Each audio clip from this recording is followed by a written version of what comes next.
नमस्कार मंडळी, स्वागत आहे तुमच्या सगळ्यांचं आपल्या यूट्यूब चॅनलवरती, ज्याचं नाव आहे श्रीनाथ ब्लॉग्स. तर सर्वप्रथम तुम्हाला सगळ्यांना नवीन वर्षाच्या खूप खूप खूप खूप साऱ्या शुभेच्छा. तुम्हाला सगळ्यांना नवीन वर्ष खूप आनंदीचं, भरभराटीचं आणि सुख समृद्धीचं जावं. सो आज नवीन वर्षाच्या निमित्ताने आज आम्ही दोघेजण चाललो आहोत. फर्स्ट टाईम आम्ही चाललो आहोत गिरगावला, ज्या ठिकाणी शोभायात्रा खूप मोठ्या प्रमाणावरती महाराष्ट्रीयन पद्धतीने एक जी संस्कृती आहे ती संपूर्ण संस्कृती आपल्याला गिरगावला आज बघायला भेटेल. सो चला मग. सो आम्ही फटाफट आलो गोरेगाव स्टेशनला, ट्रेन पकडली. ट्रेन पकडून आम्ही उतरलो चर्नी रोडला. आणि चर्नी रोडला उतरता क्षणी तुम्हाला दिसेल ह्या ठिकाणी चर्नी रोडला प्लॅटफॉर्मवरती बघूनच कलरफुल ह्या जो दृश्य आहे ते बघूनच तुम्हाला कळलं असेल की आज गिरगावला ह्या ठिकाणी किती मोठ्या प्रमाणावरती आणि किती भारी प्रमाणामध्ये इथे सुंदर असं गुढीपाडवा साजरा केला जातो. इथे तुम्ही जिथे बघाल ना तिथे तुम्हाला सगळ्या ठिकाणी तुम्हाला मराठी संस्कृतीतली जी आपली रूढी परंपरा आपले म्हणजे कसं होते संस्कृती, जनरेशन कशी बदलत गेली, काय काय घडत गेलं. इथे सरस्वतीची सुंदर अशी एक मुलगी सरस्वती बनून बसलेली आहे. आणि ह्या ठिकाणी बघा साक्षात खंडोबा आणि म्हाळसा किती इतक्या भारी लोक असे बनून येतात ना ह्या ठिकाणी. कोणी ज्याला ज्या म्हणजे बोलतात ना गेटअपमध्ये यायचं ते येऊ शकतात, पण फक्त आणि फक्त महाराष्ट्रीयन ट्रेडिशनल. मग कोणी काय म्हणतात ते, कोणी देवाच्या रूपात म्हणजे बनून येतात, किंवा असे जे पूर्वी गेटअप असायचे त्या गेटअपमध्ये असायचे. ह्या ठिकाणी आपल्या मराठी संस्कृतीमध्ये जे मल्लखांब खेळले जातात ते मल्लखांब या ठिकाणी बघायला भेटेल तुम्हाला.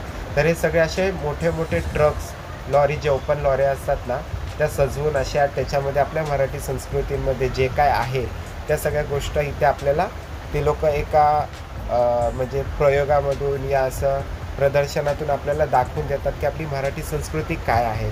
आणि इथे तुम्ही जिथे तुमची नजर जाईल तिथे तुम्हाला सगळीकडे ट्रेडिशनल लूक बघायला मिळेल. म्हणजे मुलांनी आपले कुर्ते घातलेले आहेत, कुणी धोतर नेसलेलं आहे, तसंच मुलींनी साडी नेसलेली आहे, कुणी नऊवारी नेसलेली आहे. तर अक्षरशः कुणी प्रॉपर जे आपलं महाराष्ट्रीयन लूक असतो, जो पूर्वी फेटा असायचा, धोतर असायचं तसं. तर ह्या ठिकाणी बघा किती सुंदर असं हे प्रदर्शन करून दाखवलेलं आहे. तर इतकं भारी आहे ना की तुम्ही बघाल ना तर तुम्हाला असं वाटेल की यार खरंच खूप भारी आहे. आणि अशी गणपतीचं ह्या ठिकाणी गणपती बाप्पाचं आगमन झालेलं आहे. आणि आता म्हणजे ह्या मिरवणुकीमध्ये बघा काय आपल्याला बघायला भेटतं की आपल्या महाराष्ट्राची शान काय आहे, कसं आहे महाराष्ट्रामध्ये, तेही ते आपल्याला सगळं भेटायला भेटतं. या ठिकाणी छत्रपती शिवाजी महाराजांची स्टॅच्यू आणि त्यांच्या पाठच्या बाजूला आपल्या इंडियन कॉन्स्टिट्यूशन संविधानाचे 2 पुस्तकाचं जे फ्रंट पेज आणि पहिलं पान आहे त्याचं तिथे इमेज लावलेलं होतं. ते इतकं भारी होतं ना. तर जर तुम्हाला महाराष्ट्रामध्ये जर असं म्हणजे असा मोठा इव्हेंट जर कधी बघायची इच्छा असेल तर भाई गुढीपाडवा. आणि गुढीपाडव्याला हे गिरगावचं अजून पण काही ठिकाणी करतात, बट गिरगावमध्ये सर्वात मोठी होते. तर गिरगावला येणं विसरू नका आणि मिस करू नका. बिकॉज ऑफ महाराष्ट्राची ही जी शान आहे ना ती तुम्हाला इथेच बघायला भेटेल. सुंदर ह्या ठिकाणी खूप छान यांनी असं दृश्य म्हणजे बनवलेलं आहे. झाडाखाली मुलं अभ्यास करत आहेत असं. हे बघा ह्या ठिकाणी हे आपले गोरा कुंभार ज्यांनी मडकेचं चिखल तुडवता त्या चिखलामध्ये त्यांचं लहान मुलालाही तुडवलं होतं. सो गोरा कुंभार होते. जात्यावरती दळणारी ती म्हणजे एक मुलगी होती. खूप हे बघा इथे किती भारी महाराष्ट्रीयन पद्धतीने फेटे आणि पूर्ण प्रॉपर नऊवारी वगैरे. गर्दी बघा, गर्दी अक्षरशः. जर आपल्यासोबत असणारा पार्टनर जर काही सेकंदासाठी जरी इकडे तिकडे गेला ना तर भाई त्याला शोधायला तुम्हाला सांगू नाही ना म्हटलं तरी 10 ते 15 मिनटं आरामात जातात. कारण एवढ्या गर्दीमध्ये पार्टनरला शोधत बसाल ना भाई तुम्हाला कळणारच, अरे आत्ता इथं होतं आता कुठे गेला. आणि अजून एक मला इथे भारी वाटलं की इथे जे आपले ढोल ताशा पथक असतात ते मल्टिपल ढोल ताशा पथक त्या लोकांचे म्हणजे इथे त्यांचं जे सादरीकरण असतं ते इकडे सादर करतात. ढोल ताशा पथकवाले असे भरपूर भेटले आम्हाला. जसे की आता समजा हे आहेत तर ह्यांच्या पाठी अशी पूर्ण हा जो गिरगावचा जो रस्ता आहे ना ह्या संपूर्ण रस्त्याने अशी मिरवणूक शोभायात्रा चालू असते. आता समजा हे ढोल ताशा पथक आहेत ह्या ढोलताशा पथकानंतर परत पाठीमागे अजून काय ना काय इथे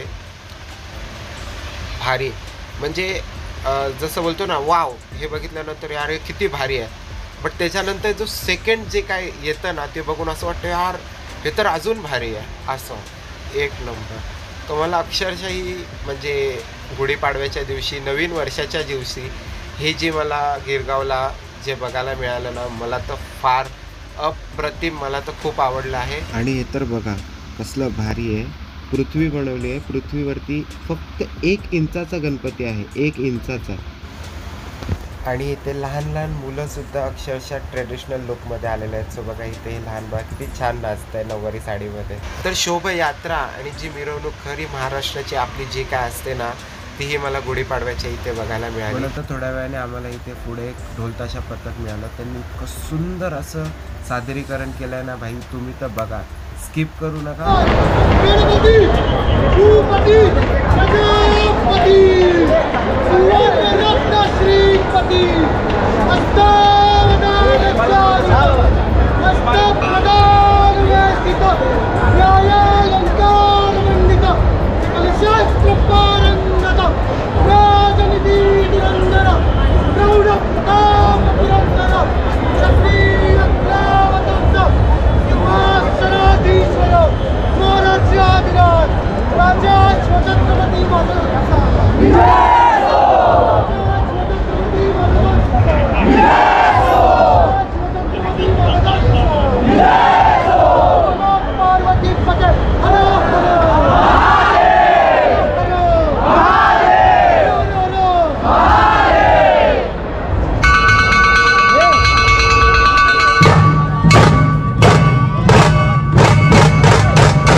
शोभायात्रेमध्ये अक्षरशः मोठे जे काय म्हणजे तरुण मंडळी आहेत या जे यंग जनरेशन आहे ती लोक करतात ते करतात, बट इवन लहान मुलं, तुम्हाला पण जर हे असं जर व्हिडिओमध्ये बघून जर आवडत असेल तर प्रत्यक्ष पण तुम्हाला नक्की आवडेल.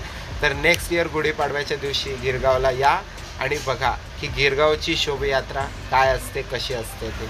एक महाराष्ट्रातले वारकरी एकादशीच्या निमित्ताने वारी करत जसे पंढरपूरला टाळ आणि मृदुंग वाजत जातात तसेच इथे सगळेजण टाळ वाजवत चालले आहेत. म्हणजे मुलींना शिक्षण घेता यावं, मुलींच्या शिक्षणासाठी सर्वप्रथम शाळा काढणारे सावित्रीबाई फुले यांचं सुंदर असं इथे सादरीकरण या मुलांनी केलेलं आहे. लहान वयातच भरपूर असे मेडल मिळालेला हा स्विमर. तर ही होती गिरगावमधील गुढीपाडव्याच्या दिवशी नवीन वर्षाच्या निमित्ताने काढलेली शोभायात्रा. तर ही शोभायात्रा तुम्हाला सगळ्यांना खूप आवडली असेल आणि आम्हाला येण्यासाठी थोडा लेट झाला, सो त्याच्यामुळे अजून खूप साऱ्या गोष्टी होत्या त्या आम्ही मिस केल्या. बट नेक्स्ट इयर आम्ही हे सगळं कवर करण्याचा प्रयत्न करणार. होप सो हा तुम्हाला व्हिडिओ आवडला असेल. आणि जसं की संभाजी महाराजांना कैद करून ठेवलेलं, साखीने वगैरे बांधून ठेवलेलं, त्याचं हे सादरीकरण त्यांनी इथे केलेलं आहे. व्हिडिओ आवडल्यास व्हिडिओला लाईक करा, शेअर करा आणि ज्यांनी सबस्क्राईब केलं नसेल त्यांनी सबस्क्राईब करा. भेटूया नेक्स्ट व्लॉगमध्ये. तोपर्यंत सगळ्यांना बाय बाय.